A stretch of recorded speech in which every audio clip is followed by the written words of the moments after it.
देखिए, बहुत सारे लोग ये सवाल कर रहे हैं कि इम्तियाज जलील मुंबई से क्यों लड़ना चाहते हैं करके।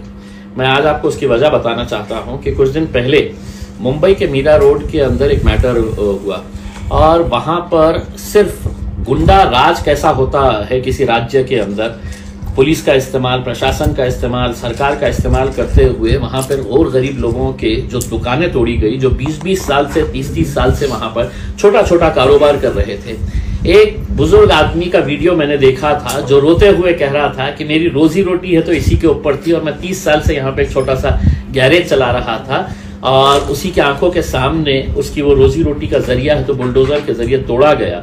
तो मेरे मन में एक सवाल आया था कि इतनी बेबसी क्यों है, क्या वजह है कि मुंबई जैसे इतने बड़े शहर के अंदर लोग आवाज उठाने के लिए तैयार नहीं है। वो नेता जो कांग्रेस के साथ जुड़े हुए हैं, जो अजीत दादा के एनसीपी के साथ जुड़े हुए हैं, जो शिवसेना के अंदर भी गए हुए हैं, वो नेताओं की बेबसी क्या थी कि वो लोग आवाज उठाने के लिए तक तैयार नहीं थे मीरा रोड की उस घटना के ऊपर। भाजपा के छोटे मोटे चिल्लर नेता आके वहां पर किस तरह की भाषा का इस्तेमाल कर रहे थे। तो मेरे मन में यह सवाल आया था कि आखिर वहां पर इतनी बड़ी तादाद के अंदर आपकी कौम अगर रहती है, इतने सारे लोग वहां पर हक, इंसाफ, सच्चाई और लड़ाई की बात करते हैं, तो वो खामोश क्यों थे करके उसमें तब समझ में आया है कि जो मुसलमान एमएलएस थे वो उद्धव ठाकरे के साथ जुड़े हुए हैं तो उसको नाराज नहीं कर सकते हैं, जो अजीत दादा के साथ जुड़े हुए हैं वो एकनाथ शिंदे और भाजपा के साथ लगे हुए हैं तो वो उनको नाराज नहीं कर सकते हैं। तो बेहतर ये था कि खामोश बैठो करके। और वहां पर वो बेबसी देखने के बाद मुझे ऐसा लगा कि नहीं, मुंबई में जाना चाहिए और मुंबई के अंदर इन जितने भी मजलूम है, जितने भी परेशान लोग हैं, उनके लिए एक ताकत बनकर खड़े रहना है करके।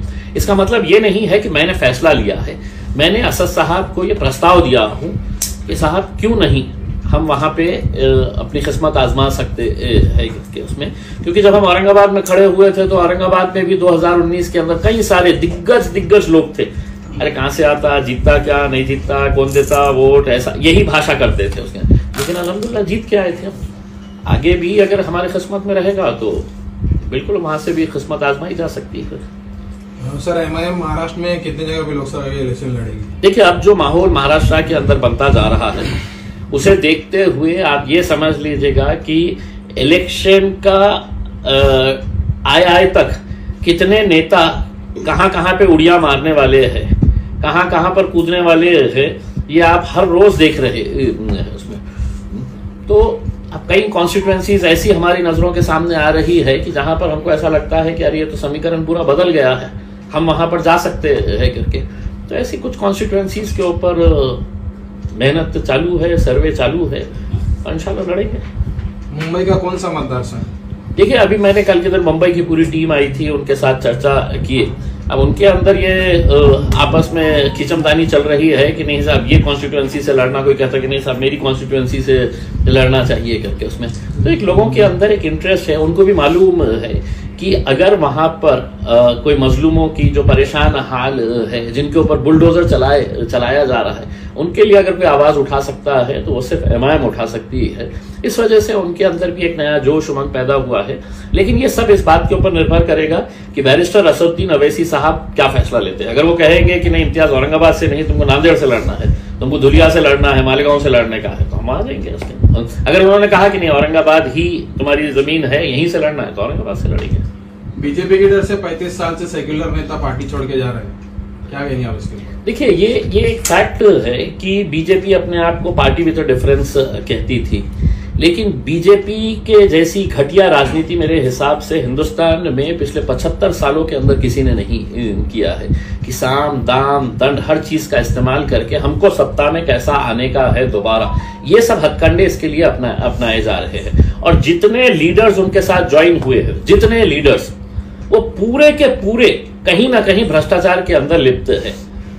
और मैं खुद नरेंद्र मोदी साहब को समझता था कि ये बहुत दूध का झूले है करके, लेकिन उनका भाषण जब मुझे याद आता है अजीत दादा को लेने से पहले, तो मुझे तो मालूम था कि अजीत दादा है तो सिंचन घोटाले के अंदर।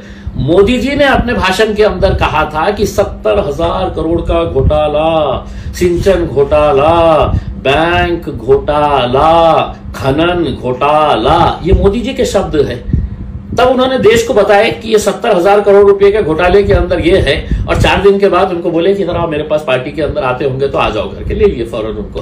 तो ये इतने दूध के धुले हुए वजीर आजम अगर है, और वो अगर हमारे को ज्ञान दे रहे हैं और देश को साफ सुथरा और बिल्कुल भ्रष्टाचार मुक्त अगर बनाना चाह रहे हैं, तो पहले अपने गिरेबान के अंदर झांक के देखिएगा। आपका वो भाषण जो है, देवेंद्र फडणवीस का भाषण याद है?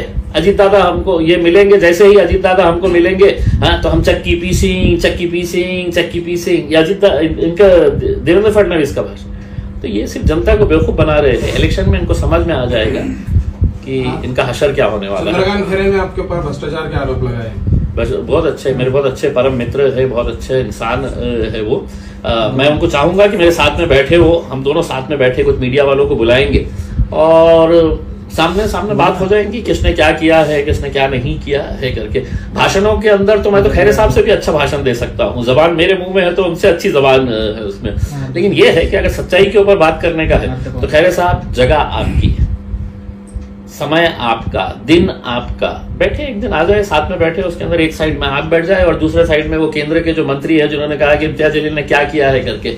तो भगवत कराड़ साहब, आप और आपके साथ भारतीय जनता पार्टी के दोनों मंत्रियों को बिठा दीजिएगा साथ के अंदर, और हिसाब दूध का दूध पानी का पानी हो जाएगा उसके अंदर। कब बैठते हैं बता दीजिएगा मेरे को, आपकी जगह, आपका दिन और आपका समय। आप मुंबई से लड़ेंगे तो औरंगाबाद से कौन करेगा? बहुत सारे लोग रहते हैं, बहुत सारे, पार्टी किसी एक शख्स से नहीं चलती है उसमें, कोई ना कोई तो रहेगा।